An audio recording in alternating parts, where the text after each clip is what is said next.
Doctor Farooq Abdullah ने हजरतबल दरगाह में हुई घटना को बेहद दुर्भाग्यपूर्ण करार दिया है। उन्होंने कहा है कि ये दरगाह शांति और सद्भाव का प्रतीक है, जिसका निर्माण शेख मोहम्मद अब्दुल्ला ने लोगों के दान से किया था।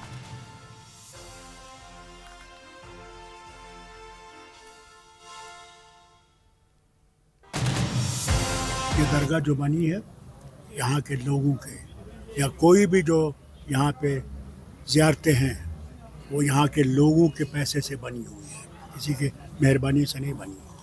मगर इन्होंने जो गलती की, इन्होंने वहाँ बोर्ड लगाया, वो लोगों को पसंद नहीं आया। उन्होंने कहा ये गलत है और उसको करना नहीं चाहिए था, बहुत गलत किया उसने। अब उसके बाद FIR वगैरह। अब देखिए, अब इनको मुझे समझ आती है कि इनको समझ आनी चाहिए कि यहाँ के लोग ये बर्दाश्त नहीं करते। हम अमन पसंद है और हम अमन पसंद ही मैं ये समझते हैं कि इनको ये समझ जाना चाहिए ये गलत है, ऐसे काम करने नहीं चाहिए।